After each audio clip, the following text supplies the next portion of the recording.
تہجد میں اٹھنا میرے روز کا معمول تھا۔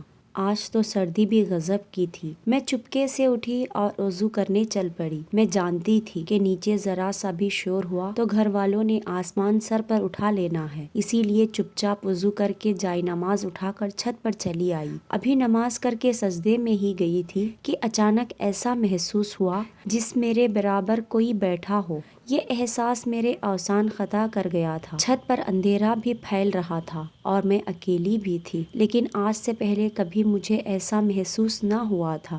جیسے ہی میں سجدہ کرتی تو ایسے لگتا میرے برابر میں بیٹھا کوئی میرے ساتھ عبادت کر رہا ہو۔ بڑی مشکل سے میں نے 2 رکعت مکمل کی تھی۔ خوف سے کانپتے موجود کے ساتھ میں نے ادھر ادھر دیکھا، لیکن یہاں پر تو کوئی بھی نہیں تھا۔ جلدی جلدی دعا کے لیے ہاتھ اٹھائے تھے کہ اچانک ہی دھیرے سے کسی نے میرے کان میں سرگوشی کی۔ ماشاء اللہ! میں جائے نماز چھوڑ کر ایسے ہی نیچے بھاگی تھی، بستر میں دبک کر لیٹ گئی۔ کبھی بھی مجھے ڈر نہ لگتا تھا، حالانکہ خالہ کے گھر آئے ہوئے مجھے 3 سے 4 مہینے ہو گئے تھے، لیکن آج میرے ساتھ ایسا کیوں ہوا، یہ سوچ کر میرے تو رونگٹے کھڑے ہو رہے تھے۔ میرا نام فاطمہ ہے۔ میرا تعلق ایک چھوٹے سے گاؤں سے تھا۔ ابا بچپن میں ہی فوت ہو گئے تھے۔ میں اماں کے ساتھ رہتی تھی، ان کی اکلوتی بیٹی تھی۔ میں نے میٹرک تعلیم حاصل کر رکھی تھی۔ میں بچوں کو ٹیوشن بھی پڑھاتی اور مدرسہ بھی۔ شروع سے ہی دین کی طرف میرا رجحان بہت زیادہ تھا۔ سب کہتے تھے کہ فاطمہ بہت نیک لڑکی ہے، پردہ کرتی تھی، اسی لیے گاؤں کی گلیوں میں کبھی بھی آزادانہ گھومتی پھرتی نہ تھی۔ سب لوگ اماں کو آ کر کہتے ہیں کہ تیری ایک ہی بیٹی ہے، تو نے تربیت بھی بہت اچھی سی کی ہے۔ میں بھی شروع سے ہی 5 وقت نماز پڑھنے کی عادت تھی اور تہجد بھی باقاعدگی سے پڑھتی تھی۔ اماں ہر وقت مجھے دعا دے کر کہتی کہ خدا کرے تجھے تیرے جیسا ہی نیک شہزادہ ملے جو تیرا بہت خیال رکھے۔ میں اماں کی اس دعا پر مسکرا دیتی۔ نہ جانے میرے نصیب میں کیا تھا، جب پتا چلا کہ اماں کو کینسر کا مرض ہے۔ وہ ہر وقت بیمار رہتی تھی، بستر کے مریض بن کر رہ گئی تھی۔ ایک دن انہیں شہر لے جا کر چیک اپ کروایا تو ڈاکٹر نے یہ بری خبر سنائی، آپ نے انہیں ہسپتال لانے میں دیر کر دی۔ جب انہیں بخار شروع ہو گیا تھا تو شروع سے ہی ان کا چیک اپ کروانا چاہیے تھا۔ وہ مجھے باتیں سنا رہے تھے،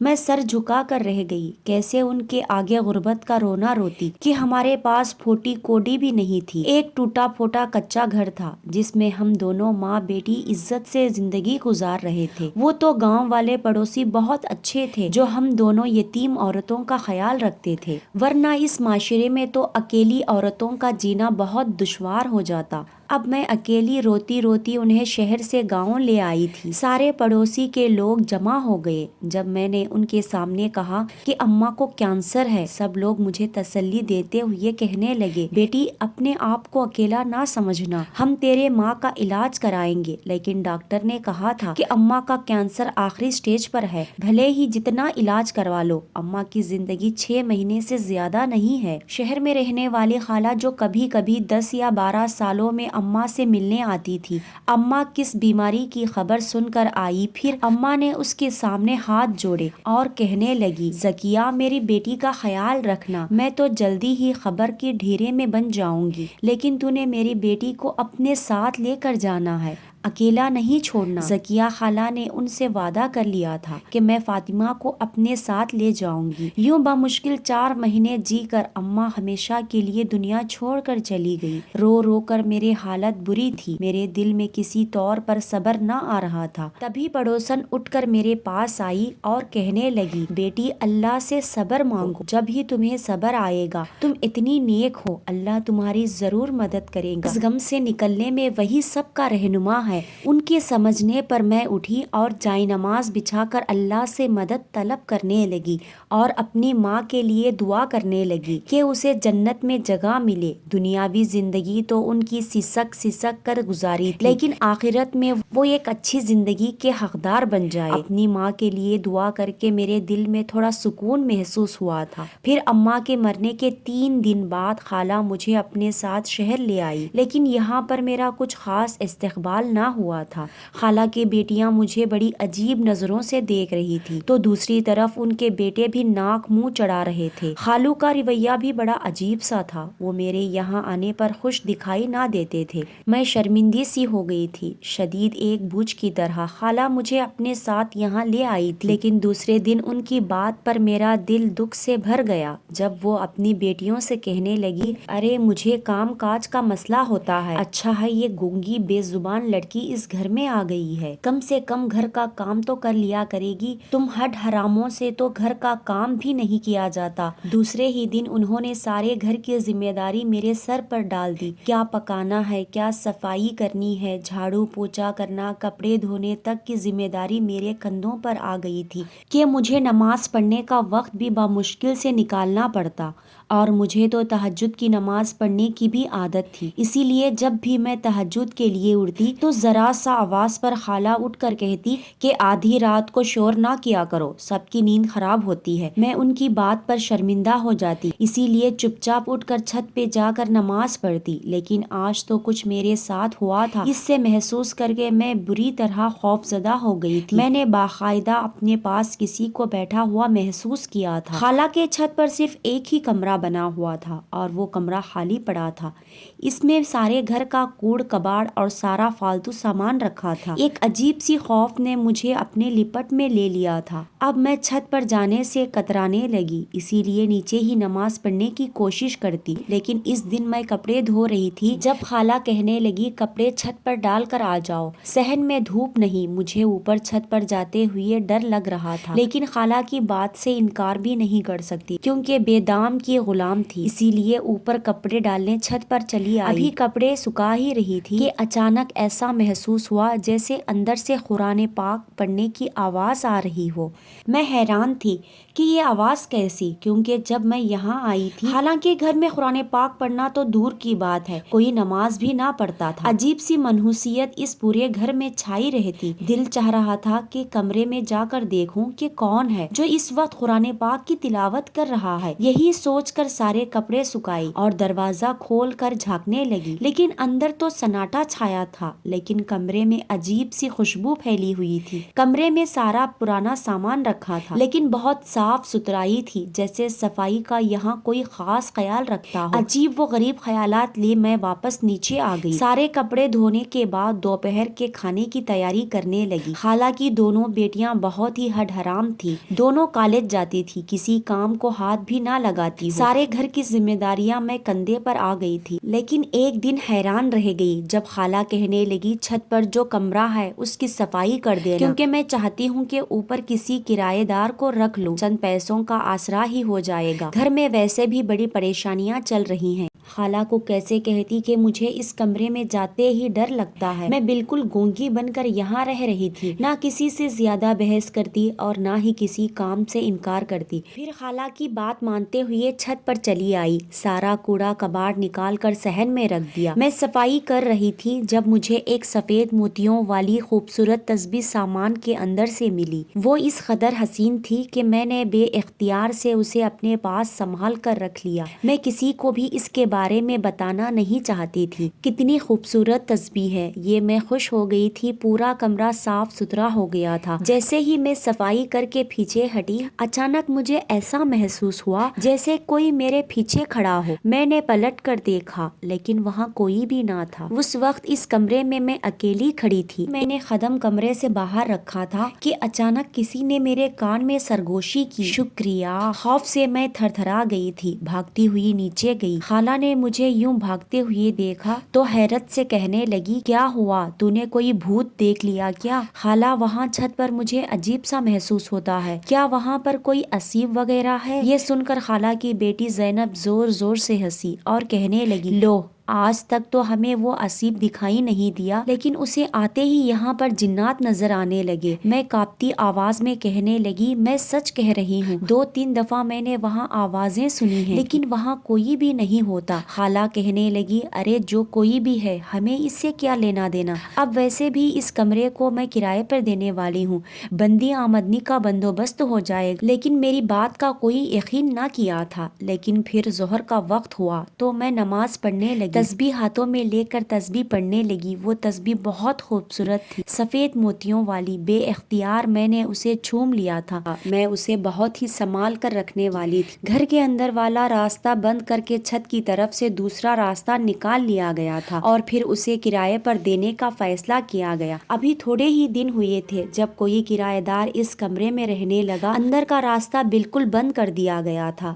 اب مجھے بھی رات کو تہجد پڑھنے میں بڑی پریشانی ہوتی، کیونکہ ذرا سا آہٹ پر بھی خالہ کی آنکھ کھل جاتی، پھر وہ مجھے کھڑی کھڑی باتیں سنانے سے باز نہ آتی۔ لیکن ایک دن میں حیران رہ گئی جب وہ کہنے لگی، اوپر جو کرایہ دار رہتا ہے اسے ناشتہ دے کر آنا۔ میں کہنے لگی، خالہ میں تو بھلا کیسے جا سکتی ہوں، میں ایک پردے دار لڑکی ہوں، کسی کے سامنے جاتی بھی نہیں۔ خالہ کہنے لگی، ارے وہ بھی تو بڑا نیک لڑکا ہے، کسی کو نظر اٹھا کر بھی نہیں دیکھتا، جاؤ شاباش اسے ناشتہ دے کر آ جانا۔ ایک کہہ کر وہ اپنے کمرے میں چلی۔ میں نے سب کا ناشتہ بنا کر رکھ دیا تھا، پھر اوپر چھت پر جا کر دروازے پر دستک دی۔ جو ہی پلٹنے لگی تو اچانک ہی وہ سامنے آ گیا، چہرے پر داڑھی، نورانی چہرہ۔ میں جلدی سے بھاگ کر نیچے آ گئی، لیکن اس کی نظروں نے میرا دور تک پیچھا کیا تھا۔ وہاں مجھے ایسی ہی خوشبو محسوس ہو رہی تھی جیسے اس دن صفائی کرتے ہوئے محسوس ہوئی تھی۔ نہ جانے وہ کون ہے، اس قدر نورانی چہرہ زندگی میں پہلی بار کوئی ایسا شخص میں نے دیکھا تھا۔ پھر اسی دن میں تہجد کی نماز صحن میں پڑھ رہی تھی جب منڈیر پر سے میں نے کسی کو دیکھا۔ آدھی رات کو وہ کرایہ دار بھی جاگ رہا تھا، لیکن اس کا یوں دیکھنا مجھے گھبراہٹ میں مبتلا کر گیا، اسی لیے میں جلدی سے اٹھ کر اپنے اسٹور روم کمرے میں آ گئی تھی۔ مجھے رات کو نیند بھی نہ آ رہی تھی، اسی لیے سفید موتیوں والی وہ تسبیح اٹھائی اور اسے اٹھا کر پڑھنے لگی۔ یوں تو گھر کی ذمہ داری میرے کندھوں پر تھی، اسی لیے مجھے آرام کرنے کا وقت بھی نہ ملتا تھا۔ مجھے یہ کرایہ دار بڑا ہی پرسکار لگتا تھا، اکثر راتوں کو جاگتا رہتا۔ جب بھی میں تہجد کے لیے اٹھتی تو وہ بھی چھت پر چلتا پھرتا دکھائی دیتا تھا، کبھی کبھار منڈیر سے مجھے جھانک کر دیکھ رہا تھا۔ اس کی اس شخصیت کے پیچھے مجھے کوئی گہرا راز لگتا تھا، لیکن خالہ اس کے آنے سے بڑی خوش تھی، ہر وقت کہتی رہتی، ارے کرایہ بھی اتنا اچھا دے رہا ہے، اوپر والا کمرہ کرائے پر دیکھ کر میں نے بہت اچھا کیا، وہ اس سے اچھا خاصا کرایہ لے رہی تھی۔ پھر ایک دن خالہ کہنے لگی، راحت کے رشتے والے آ رہے ہیں، اسی لیے اچھا سا اہتمام کر لینا، اور دیکھ تجھے ان مہمانوں کے سامنے آنے کی ضرورت نہیں۔ اگر خالہ مجھے یہ نہ بھی کہتی تب بھی میں مہمانوں کے سامنے نہ آنے والی تھی، لیکن ان کی اس بات نے مجھے دکھی کر دیا۔ جلدی جلدی سارا سامان تیار کر کے میں اپنے کمرے میں چلی آئی اور ظہر کی نماز کی تیاری کرنے لگی۔ میں نماز پڑھ رہی تھی جب ایسا محسوس ہوا جیسے میرے اس تسبیح سے روشنی سی نکل رہی ہو، وہ روشنی سیدھے میرے منہ پر پڑ رہی تھی۔ جیسے ہی میں نماز پڑھنے کے لیے سجدہ کرتی، جیسے میرے برابر میں کوئی اور بھی نماز پڑھ رہا ہو، تبھی میں نے سلام پھیر کر ایک ناقابل یقین منظر دیکھا تھا۔ وہ تسبیح میں نے سامنے کھوٹی پر لٹکائی ہوئی تھی، لیکن وہ خود بخود کسی نے اسے اتار کر اپنے ہاتھوں میں لے لیا۔ وہ وجود تو دکھائی نہیں دے رہا تھا، لیکن اس بات نے میرے اوپر کپ کپی سی طاری کر دی تھی۔ تبھی ایک سایہ سامنے سے دیوار پر کھڑا نظر آنے لگا۔ کمرے میں اتنی روشنی بھی نہیں تھی، اندھیرا سا چھایا ہوا تھا، اسی لیے میں گھبرا کر باہر آ گئی۔ سامنے ہی تو مہمان بیٹھے تھے، لیکن خالہ مجھے غصے سے دیکھ رہی تھی۔ انہوں نے سختی سے منع کیا تھا کہ مہمانوں کے سامنے نہیں آؤ، لیکن میں نے یہ کیا کر دیا، جلدی سے انہیں نظر انداز کر کے کچن میں آ گئی، لیکن راحت مجھے غصے سے دیکھ رہی تھی۔ پھر کہنے لگی، جب امی نے منع کیا تھا تو تم مہمانوں کے سامنے کیوں آئی؟ میں کہنے لگی، راحت باجی مجھ سے غلطی ہو گئی، وہ مجھے کمرے میں ڈر لگ رہا تھا، مجھے کسی کا سایہ نظر آ رہا تھا۔ راحت نے مجھے غصے سے دیکھا، پھر کہنے لگی، جب سے تم آئی ہو بھوت پریت کے بارے میں ہی باتیں کرتی جا رہی ہو، لگتا ہے کہ تم ایک اسیبی لڑکی ہو۔ وہ زور زور سے یہ بات کہہ رہی تھی تاکہ مہمان بھی یہ سن لے، اگر ان کا ارادہ مجھے دیکھ کر بدل گیا ہو تو وہ اپنے اس ارادے کو کینسل کر دے، یہی سوچ کر وہ مجھ پر الزام لگا رہی تھی۔ تھوڑی ہی دیر میں خالہ بھی آ گئی، مجھے سخت سست سناتے ہوئے کہنے لگی، جان بوجھ کر مہمانوں کے سامنے آئی تاکہ میری بیٹی کا رشتہ کینسل ہو جائے، اسی لیے میں تجھے اپنے ساتھ لے کر نہیں آنے والی تھی۔ میں نے خالہ کے سامنے ہاتھ جوڑ دیے اور کہنے لگی، خالہ میرا ایسا کوئی ارادہ نہیں تھا، بس مجھے کمرے میں ڈر لگ رہا تھا۔ لیکن پھر وہی ہوا جس کا ڈر تھا، مہمانوں نے بجائے راحت باجی کے مجھ سے پسند کر لیا تھا۔ ان کا کہنا تھا کہ ہمارا بیٹا 5 وقت کا نماز دیندار لڑکا ہے، اسی لیے ہمیں اس کے لیے ایک دیندار لڑکی کی تلاش تھی۔ میں سوچ بھی نہیں سکتی تھی کہ زندگی مجھ پر یوں تنگ ہو جائے گی۔ راحت نے تو مجھے کھڑی کھڑی سنا دی تھی، لیکن خالہ نے مجھے دھمکاتے ہوئے کہا کہ میں تمہیں واپس گاؤں بھیج دوں گی، کیونکہ تم تو میرے بیٹیوں کا نصیب چھیننے پر لگی ہو۔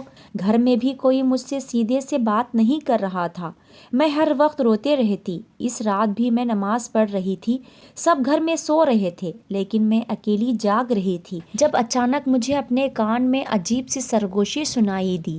میں نماز پڑھنے میں مصروف تھی، ایسا لگا جیسا کوئی دروازہ کھول کر میرے کمرے سے نکل گیا ہو۔ اسی بات پر میں خوفزدہ رہتی، اکثر ہی مجھے اپنے کمرے میں کسی کی موجودگی کا احساس ہوتا تھا۔ میں نے اس تسبیح کو اپنے ہاتھ میں لپٹ رکھا تھا۔ خوفزدہ سی ہو کر میں کمرے سے باہر نکلی، لیکن سیڑھیوں سے میں نے ایک وجود کو اوپر جاتے ہوئے دیکھا۔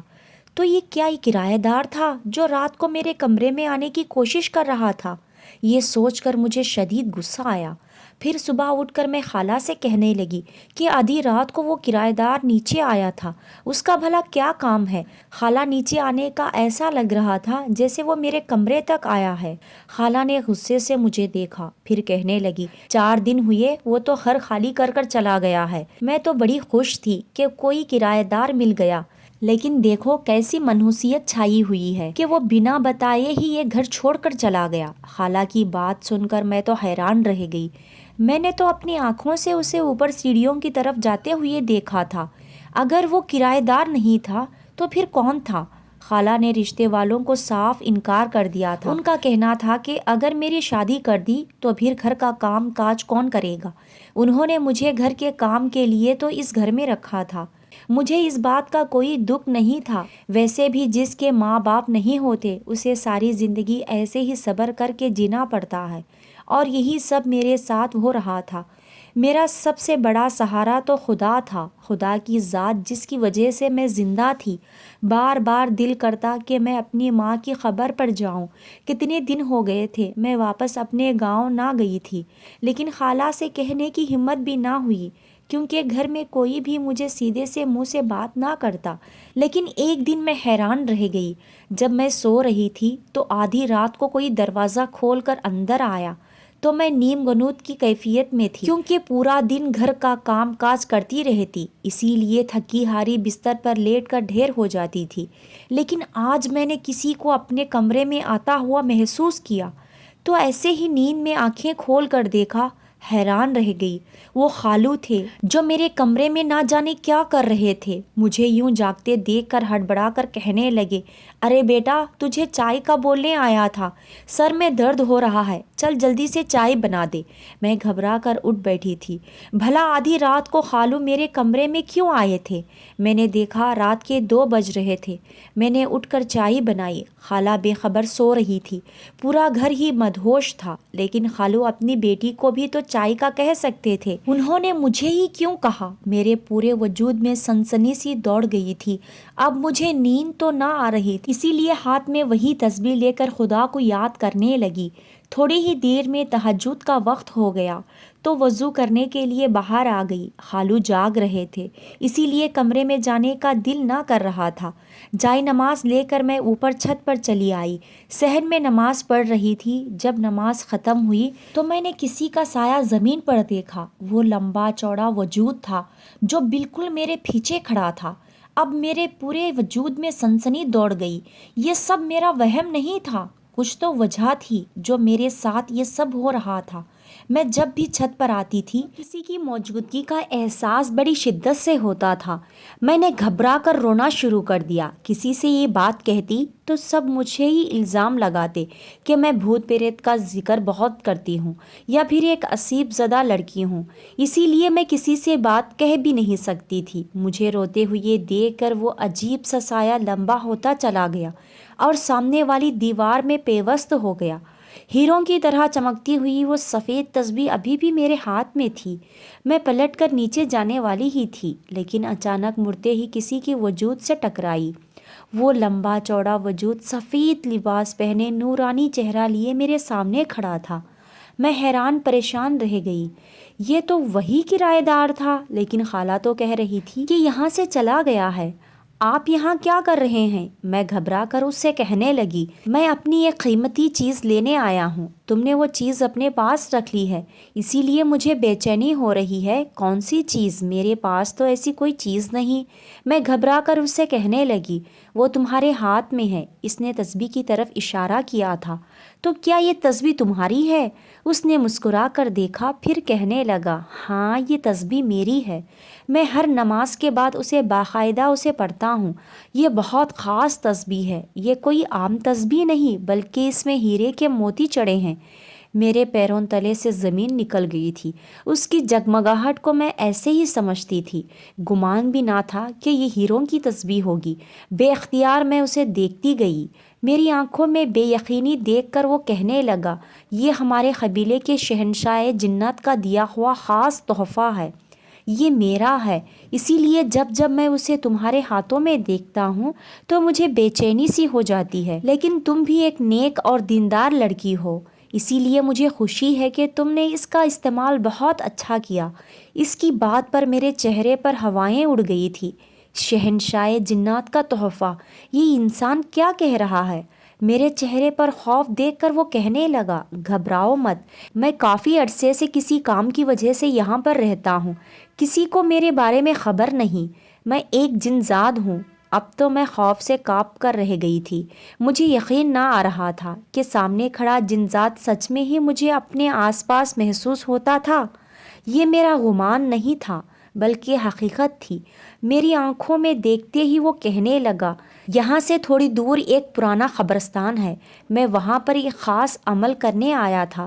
انسانوں کی دنیا میں رہنا اتنا آسان بھی نہیں تھا، اسی لیے مجھے خالی جگہ کی تلاش تھی۔ یہاں سے تھوڑی ہی دور وہ پرانا قبرستان ہے جہاں پر ہر رات 12 بجے کے بعد میں 1 گھنٹے کے لیے وہاں جاتا ہوں اور اپنا عمل کر کے واپس آ جاتا ہوں۔ یہ جگہ میرے لیے بہترین تھی، اسی لیے میں اس کا استعمال کرنا چاہتا تھا۔ یہاں پر کوئی آتا جاتا بھی نہیں تھا، لیکن یہاں کی گندگی دیکھ کر میرا جی نہ کرتا کہ میں یہاں عبادت کروں، اسی لیے مجھے بے چینی ہونے لگی۔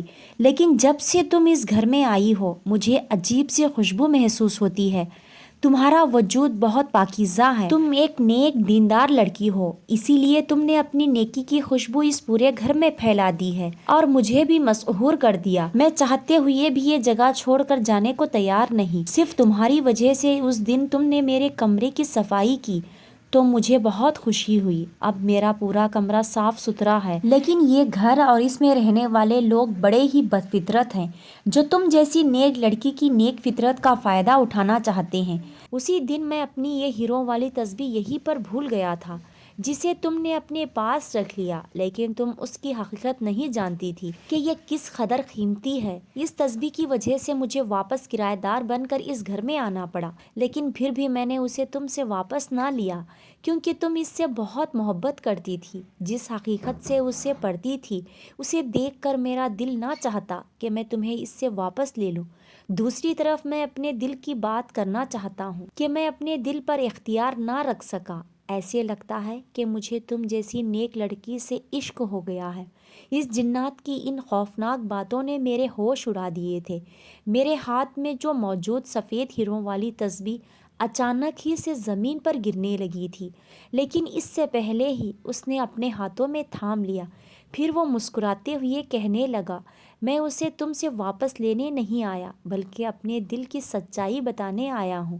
لیکن میں بہت زیادہ ڈر گئی تھی، میں وہ تسبیح واپس لینا نہیں چاہتی تھی کیونکہ وہ ایک جنات کی تسبیح تھی۔ سفید ہیروں والی تسبیح اس قدر قیمتی تھی یہ تو میں کبھی سوچ بھی نہ سکتی، لیکن اس نے وہ تسبیح دوبارہ میرے ہاتھ میں رکھ دی اور کہنے لگا، یہ میرا دیا ہوا ایک قیمتی تحفہ ہے، ہمیشہ اس کی حفاظت کرنا، اس کا خیال رکھنا۔ جب تک یہ تمہارے پاس رہے گی میں سمجھوں گا کہ تمہارے دل میں میرے لیے بھی جگہ ایسی ہی بنی رہے گی۔ یہ کہتے ہی اچانک وہ میرے سامنے سے غائب ہو گیا۔ میں اچھی طرح جانتی تھی کہ وہ یہی اسی کمرے میں آباد ہے۔ بڑی مشکل سے میں نیچے آئی تھی، بڑے غور سے اس تسبیح کو دیکھنے لگی جس کے سفید ہیرے اندھیرے میں بھی خوب دمک رہے تھے۔ اب میں نے اسے کسی قیمتی خزانے کی طرح سنبھال کر رکھ لیا۔ دوسرے دن نہ جانے کیوں اپنے اندر ایک عجیب سی تبدیلی محسوس ہو رہی تھی، ایسے لگ رہا تھا جیسے میں اندر سے طاقتور ہو چکی ہوں۔ خالہ مجھے بہت باتیں سنا رہی تھی، لیکن مجھے ان کی کوئی بھی بات بری نہیں لگ رہی تھی۔ میں چپ چاپ اپنا کام کرتی پھرتی رہتی، لیکن مجھے خالو کا رویہ بھی اچھی طرح یاد تھا۔ اس رات وہ کس طرح میرے کمرے میں اچانک آ گئے تھے۔ آئندہ کے لیے مجھے احتیاط کرنی پڑے گی۔ دوسری طرف میں یہ بھی سوچ رہی تھی کہ کیا خالو ٹھیک آدمی نہیں ہے؟ کیا وہ مجھے غلط نظر سے دیکھ رہے ہیں؟ اسی لیے ہر وقت دوپٹہ لپٹ کر رکھتی، جبکہ خالو کے 2 بیٹے کسی دوسرے شہر میں کسی فیکٹری میں کام کرتے تھے۔ وہ مہینوں کے بعد چکر لگایا کرتے تھے۔ کبھی کبھار خالو بہانے سے کچن میں آتے ہیں تو مجھے ان سے عجیب سی کہن آتی۔ در حقیقت میں انہیں اپنے قریب نہیں آنے دینا چاہتی تھی۔ پھر 1-2 دفعہ نہیں بلکہ میں نے کئی دفعہ کسی مردانہ ہاتھ کو اپنے کمرے کا دروازہ کھولتے دیکھا۔ میں اچھی طرح جانتی تھی کہ یہ خالو تھے جو آدھی رات کو میرا کمرہ کھولنے کی کوشش کر رہے تھے۔ اب میں بری طرح گھبرا گئی۔ مجھ جیسی بے بس اور یتیم لڑکی کا یہی گھر ٹھکانہ تھا۔ اس کے علاوہ میرے پاس کوئی دوسرا سہارا بھی نہیں تھا، لیکن ایسے لگ رہا تھا جیسے مجھے کسی دارالامان میں جانا پڑے گا، کیونکہ یہاں میری عزت محفوظ نہیں تھی۔ اسی دن بھی آدھی رات کو میں روتے ہوئے اوپر چلی آئی تھی۔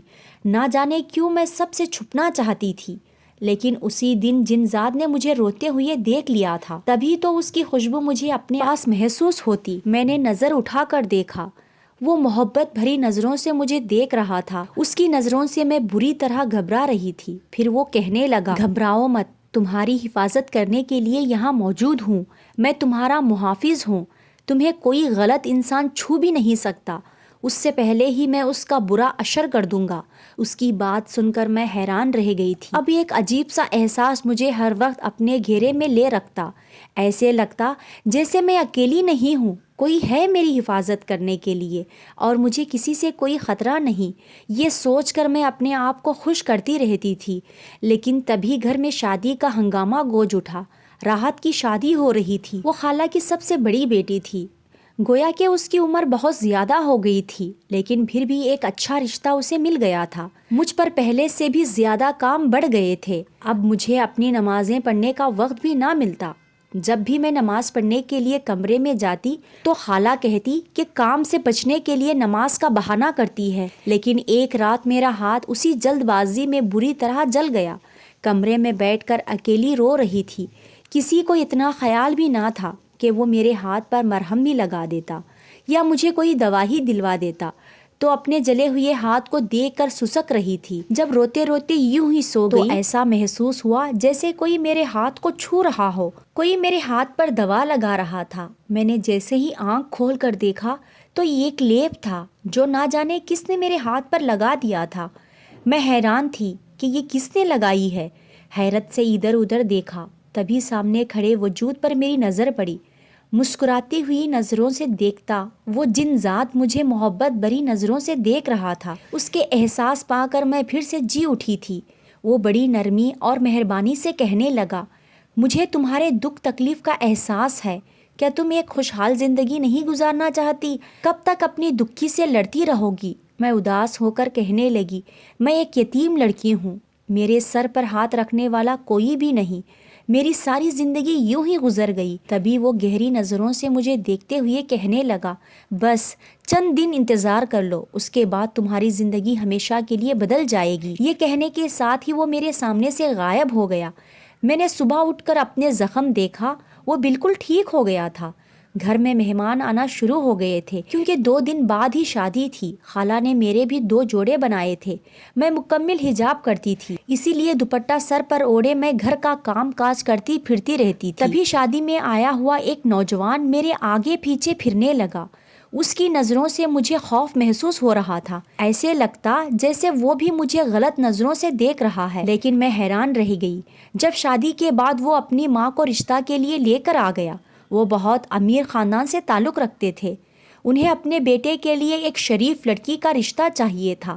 خالہ کہنے لگی، میری بیٹی زینب اس سے بڑی ہے، اس لیے پہلے اس کی شادی کروں گی، آپ اس کو پسند کر لے۔ لیکن لڑکے کی ماں کہنے لگی کہ میرا بیٹا اس لڑکی کو پسند کرتا ہے، شادی میں اسے دیکھا تھا، تب سے اس کا دیوانہ ہو گیا ہے، اسی لیے میں اس کا رشتہ ہی لینے آئی ہوں۔ خالہ نے نہ ہاں میں جواب دیا اور نہ ہی نا میں، وہ عورت ایسے ہی چلی گئی۔ مجھے بہت رونا آ رہا تھا، لیکن خالہ آ کر مجھے باتیں سناتے ہوئے کہنے لگی، تم کسی کو چھوڑو گی یا نہیں؟ جب دیکھو نائن مٹکا کرتی رہتی ہو، ویسے تو بڑی پردے والی اور نیک بیوی بنتی ہو، لیکن چکر چلانے میں بہت تیز ہو۔ زینب بھی نفرت بھری نظروں سے مجھے دیکھ رہی تھی۔ پھر خالہ سے کہنے لگی، مجھے تو پہلے ہی پتا تھا کہ فہیم شادی میں اس کے آگے پیچھے کیوں پھر رہا ہے، یہ جان بوجھ کر اس کے سامنے آ رہی تھی۔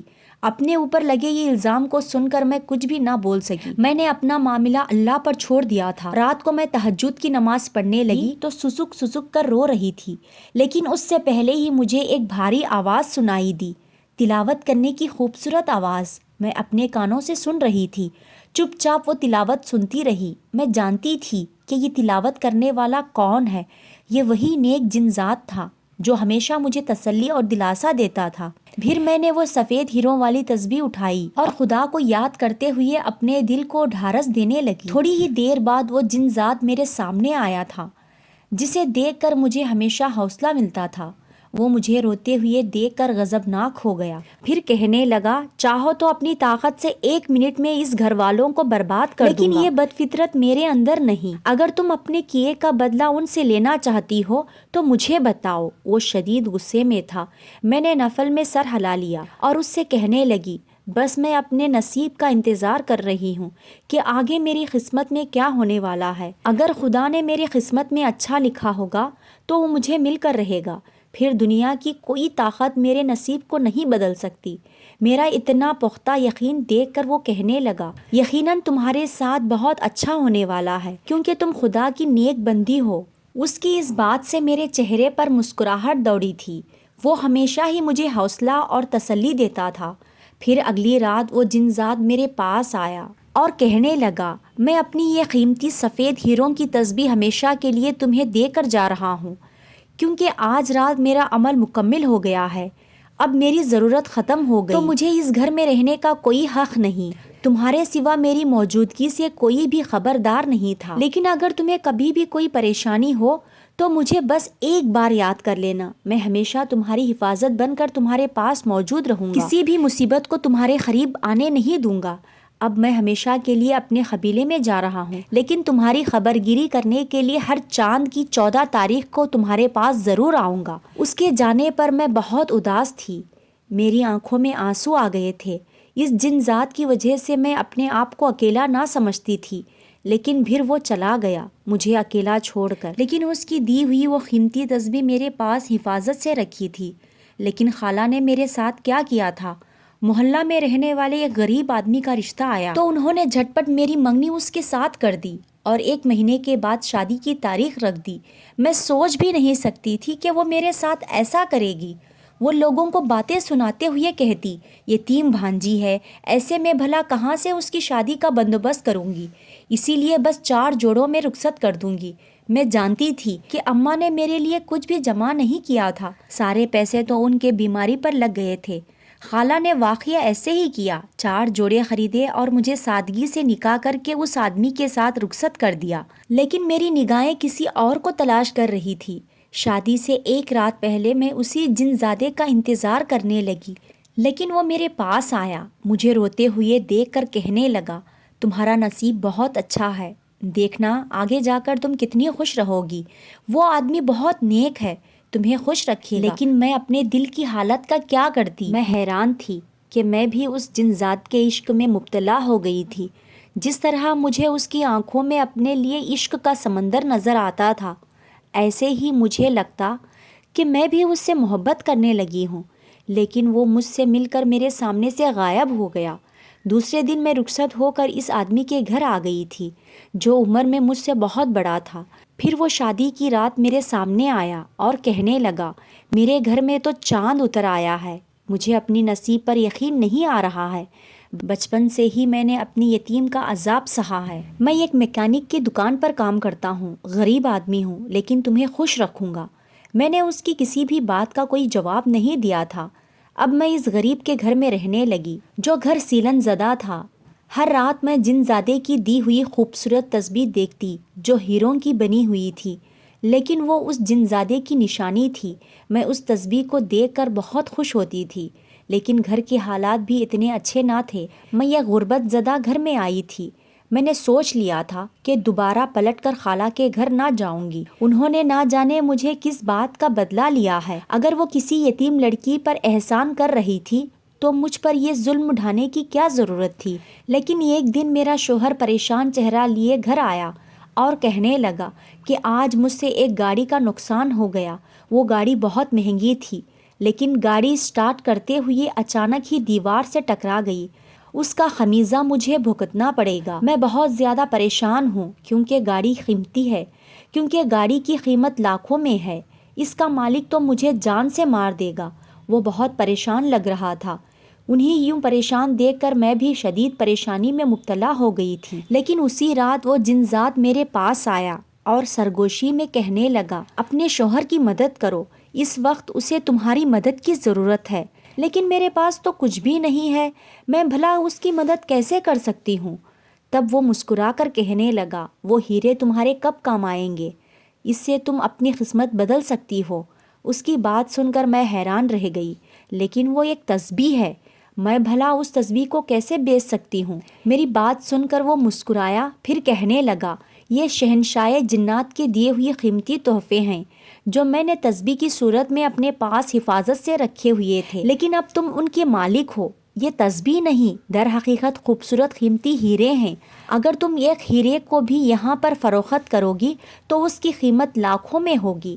اسی لیے تم اسے بیچ کر اپنی قسمت بدل سکتی ہو. غربت بھری زندگی جینے کی ضرورت نہیں اور جا کر اپنی قسمت بدلو. اور ایسی کئی تسبیحاں میں تمہیں اپنے قبیلے سے لا کر دے سکتا ہوں. اس کی بات نے مجھے خوش کر دیا تھا.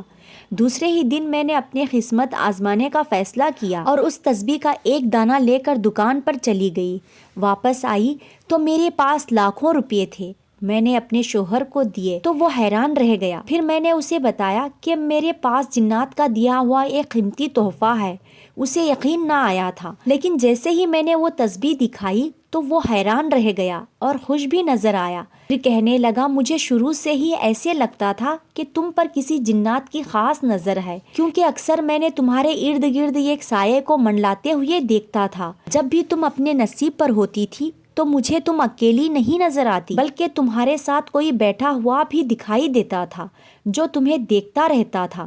لیکن میں تم سے خوفزدہ رہتا، نہ جانے تمہارے ساتھ یہ ظلم کیوں کیا گیا. حالانکہ تم یہ خوبصورت دیندار لڑکی ہو، مجھ سے زیادہ خوبصورت لڑکا تمہیں مل سکتا تھا. لیکن میں نے اپنے شوہر کا ہاتھ تھاما اور کہنے لگی اب میں نے اپنے نصیب کو قبول کر لیا ہے.